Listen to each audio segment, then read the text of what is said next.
So after 11 games have been played, who are the favourites for promotion and relegation? Today we will be going over each championship club and I'll be discussing their chances. Before we do hop into anything though, I just want to give a shout out to OneFootball for sponsoring this video. If you are looking to keep up to date with all the latest ongoings in the championship, then OneFootball has you covered. I'll leave a link in the description down below, but on there you can check out all the recent news, and we've had a lot going on in the championship lately. You know, we've had all the recent managers departing from the league, which will be discussed throughout today's video. They've got all the latest stats on there so you can keep up to date with who's playing well at the moment. You can use the app to follow the latest scores, transfer rumours and news from going around the league, so whoever you support, they've got you covered. But like I said, the link's in the description down below, so feel free to check it out. For today's video though, we'll be going through the league and looking at the latest bookmakers odds for who they have as the favourites for promotion and relegation.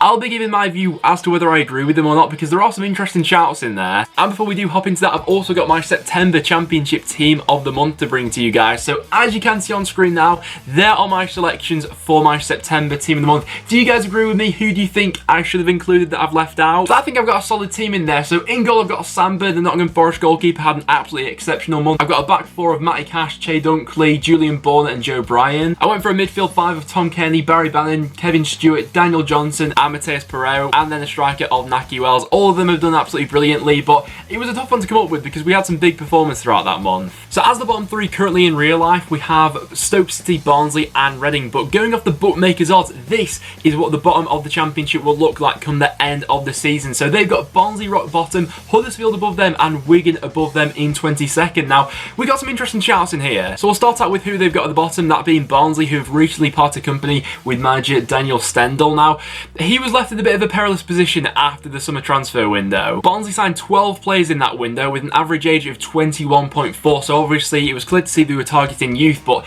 with some of the players they let go, the likes of Ethan Pinnock, Liam Lindsay, Adam Davis and Kiefer Moore, especially those two defenders who probably formed the best League One partnership for last season, Barnsley were always going to struggle this year, you felt like. It was always set up to be a bit of a recipe for disaster. I obviously saw their last game, Preston beating them by 5-1.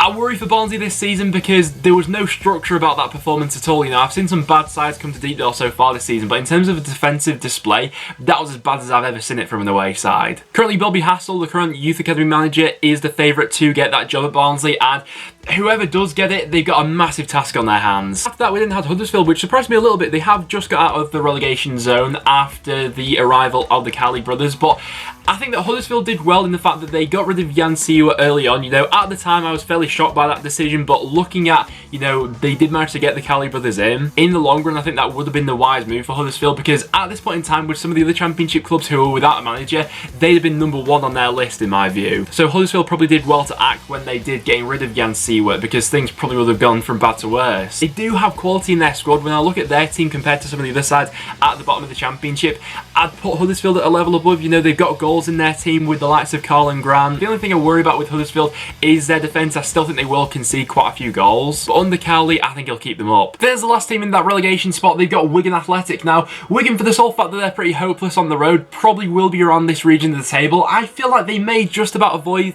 the relegation zone again though, because they do have the potential to turn it on at home. I think they're unbeaten now in their last 3 home matches, but for the fact that they're just hopeless on the road. This far into the season, some of the signings that they did make in the summer haven't quite hit the ground running like I thought they might. You know, the likes of Jamal Lowe, Kiefer Moore. I do think they've looked better at the back this season. It's just that goals have been a bit of an issue. Then to the next group of teams who we have just avoiding relegation for the bookies. Stoke City in 21st position. Now, this is an interesting one. They got their first win of the season last week, beating Swansea by 2-1 away from home. They were deserved winners of that one. They were the better team for it. And I do quite like Jones as a manager. You know, I hope he is able to turn this ship around for Stoke, but I feel like, I mean, it took them 11 games to get their first win of the season. They currently have the joint worst defensive record in the league with Barnsley, conceding 22 goals in 11 matches. When you're averaging conceding 2 goals a game, that's relegation form. The task that Graham Jones has on his hands with these Stoke players is changing the mentality around the club, because there is talent in there, but there's also a lot of weak mentalities. Reading, I expected quite a bit from this season actually. After the way they ended last season, playing some brilliant football, I thought it was a really promising transfer window with the players they brought in. Jose Gomez I rated quite highly from last season, but for whatever reason, it's not worked with Reading this year. The midfield looks good. They got a lot of quality in that area, but when you've not got a striker who's putting the goals away, you're always going to struggle. They should be able to turn it around, but it's sort of dependent on the manager that comes in. At the moment, I think that Mark Hughes is the current favourite for the Reading job. Reading fans, would you want that? Luton, with the way they like to play, have caused some sides some problems so far this season. They've also been on the receiving end of a couple of harsh scorelines. They've been competitive in the league so far by playing well, especially against the sides who are currently below them. You know, we saw them do excellently against Barnsley. They beat Huddersfield. At the end of the day, those are the games that are going to determine Luton's season, and they've done well in them so far. After that, we got Middlesbrough, and they, for me, have been a bit of a disappointment. After the way they started the season with that 3-3 draw against Luton, I thought that, oh, Jonathan Woodgate really might be onto something with this Spurs squad. A lot more attacking, a much higher tempo to their play, but as the season's gone on, that sort of dwindled out of Middlesbrough's style of play. I think that this year was always going to be a little bit of a rebuilding job for them. They're looking to bed in quite a few more youngsters into the team now. I don't think that Woodgate's got everything right since he's walked in through the door, but I'd say that he needs to be given time. Hull remains to be one of the strangest teams in the Championship for me, and around 17th would probably be fair for where they are as a squad at this point in time. One week we can see them, you know, beating Luton by 3-0, and then last week we saw them lose against Huddersfield by 3-0.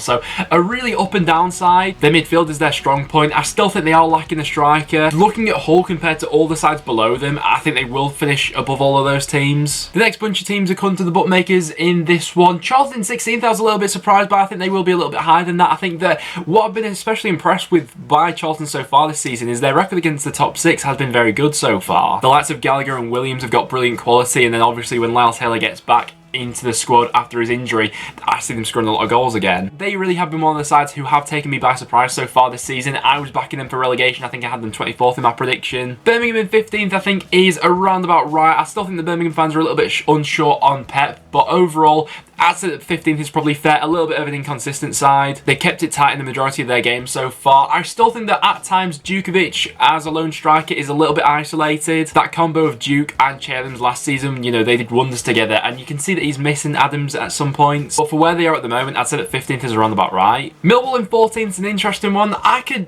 maybe see them being a little bit lower. It depends on who they get as their new manager. As of recording, the current favourites for the Millwall job are Gary Rowett and Roy Keane. Millwall fans, let me know down below who do you like to see coming as the new manager. Honestly, if Roy Keane's the new Millwall manager, then it'll be a sight to behold, to say the least. I thought they had a fairly promising summer transfer window. I like some of the new additions that they brought into the squad.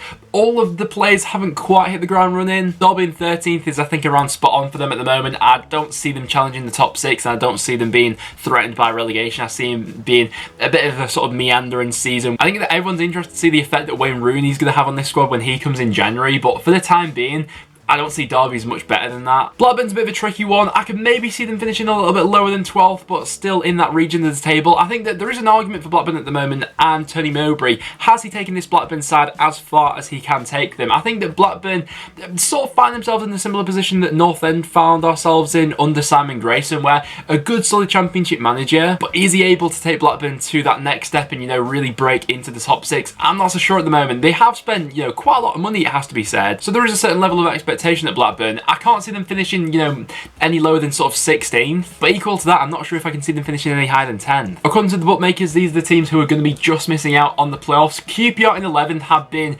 one of the sides to surprise me so far this season. There's no doubt about that. With all the new players integrated into the squad on, you know, a shoestring budget, football that Mark Warburton's been able to get them playing so far this season has been a breath of fresh air. A lot of youth in that team as well. Probably one of the best striker partnerships in the league of Jordan Hugill and Naki Wells. I think they work brilliantly off each other. Their midfield's excellent. The only sort of weakness of that QPR side is their defence and goalkeeper, who have been a little bit shaky at times. But when you allow that QPR side to have time on the ball and space going forward, they can really open you up. Cardiff are a tricky one, and are a side who I see being around this region of the table, but under Warnock I still get that impression that they might be able to somehow sneak into the top 6. They are still unbeaten at home. They've been conceding less goals. It's just goals from open play. There have been fairly few and far between for Cardiff so far. A lot of the goals that they have been scoring either from corners or, you know, sort of balls being swung into the box. Bristol City in 9th, I'd have them a little bit higher than that, and to be honest, I'd probably still be edging them to make it into the top 6. I think that considering that Bristol City are working with a depleted squad at the moment, for the results that they're picking up in this unbeaten run that they're currently on, I think you've got to give them a lot of plaudits. They're able to switch up their game plan depending on who they're going up against. They've adapted well to situations so far. I think that if Bristol City do manage to get a full group of players fit for the entire season, they're more than good enough to make the top 6. Brentford in 8th does surprise me a little bit. They're currently sat 17th in the table, but for whatever reason, the bookmakers are fancying Brentford to have a strong rest of the season. They back them to finish in 8th at the moment. I think the jury is still out with manager Thomas Frank at the moment amongst Brentford fans, possibly rightly so. I think that in games where Brentford have really taken control in, against Barnsley and Derby, they showed how fluid and ruthless they can be going forward, but then when they come up against a composed defence, they seem to struggle a little bit to break teams down.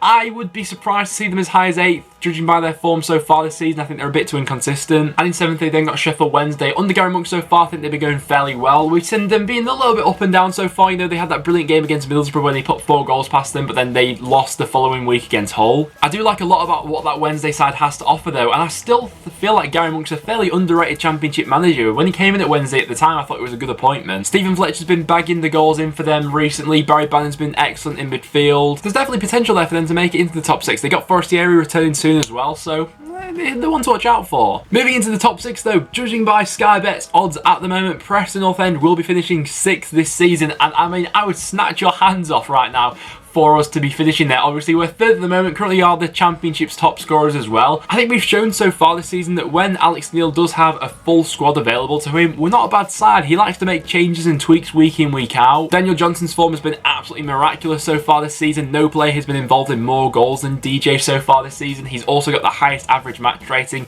of any player in the Championship. Patrick Bell's made a massive difference to us at the back, although I still feel we are a little bit weak with defending balls coming into the box. Corners being swung in. We saw that against Bristol City where we conceded from 3 separate set pieces. It's those areas and those really small margins which make all the difference at the end of the season. For North End at the moment, I could see us finishing anywhere from 5th down to 10th. I think we'll be in that sort of bracket. Then got Nottingham Forest in 5th, who are currently sat 2nd in the Championship, and they got a fantastic chance of the top 6 this year. Forest usually have quite a big turnover of players every summer, and the same things sort of seemingly happen where the whole fan base gets quite excited, and then ultimately the manager underperforms, they get rid of him, and they then hit the reset button and start again. But there seems to be something different about Forest this season, and it has been a bit more of a gradual process. But Lamucci's come in and had a really good impact on this squad. He's added to the quality that was already there from last season. The majority of the new signings that have been brought into the squad this season have had an impact. Sam Bissau midfield's been an absolute monster. Thiago Silva's looked good. Their signing of the season so far for me being Samba the goalkeeper. They don't concede many goals. And the other thing I'd say about Forest is even when they haven't had the best performance so far this season, they still grind out results from those matches, and that's a good trait to have. They got Swansea in 4th. They are currently there in the table in real life at the moment. Swansea lately, I mean, they started the season like an absolute house on fire, playing some brilliant football going forward. They were absolutely carving teams open. They were the highest scorers at one point. Things have taken a bit of a turn for Swansea. It's been a little bit more pedestrian with some of their performances. They've had a couple of dodgy results lately. Obviously, they lost to Stoke at the weekend. They've only picked up 1 win in their last 5 matches now. Are Swansea going to fall off? I think they will be in the bracket for the playoffs this season.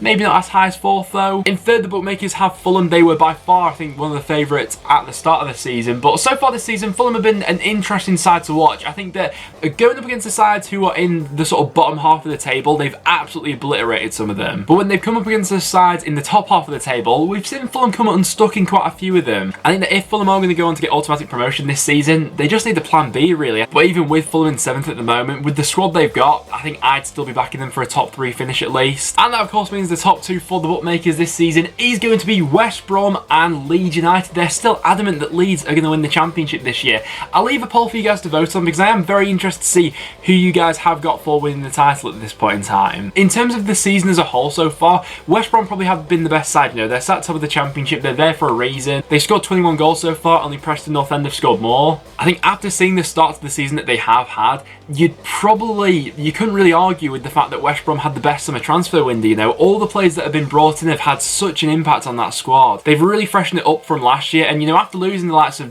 Dwight Gale and Jay Rodriguez especially, a lot of people thought that West Brom may not be around the top of the table this time round. But they've reinvested money wisely. They picked up some great loan deals. I think it would be a valid argument to say they are going to be winning the league this season. But Leeds in top. Now, when these sides have met this season, obviously Leeds did walk away with all 3 points. I think that when sides play Leeds United, I think they do set up differently to how they play the sort of rest of the league. With the way that Leeds like to play, you can't really go all guns blazing at them because they will be able to pick you apart and open you up a little bit. So I think that going up against Leeds, a lot of sides are quite cautious, similar maybe to how teams are up against Fulham. I think that at times that certainly has gone against Leeds, you know. We've seen them dropping points in games where they shouldn't have, you know, against the likes of Swansea, Derby. Maybe it's a lack of quality in the final third, maybe it's something else. It's also worth pointing out that they do still currently have the best defensive record in the Championship. They've only conceded 7 goals so far this season. I think for Leeds, they will be in and around the top 2. What's probably going to be the deciding factor as to whether, you know, the likes of West Brom and Fulham pip them to that number 1 place, it's going to be injuries. I still think they've got quite a thin squad in some areas. But as you can see on screen there, guys, that is the Championship table at the end of the season, according to the bookmakers. So do you agree with their selections? Who would be your current top 6 and bottom 3? And where do you see your club finishing at the end of the season? But guys, that will now wrap it up for today's video. So if you're going to enjoy, make sure you do leave a like. It is always massively appreciated. Make sure you subscribe for a bit of regular Championship content. But other than that, thanks very much for watching, and I'll see you all in the next one.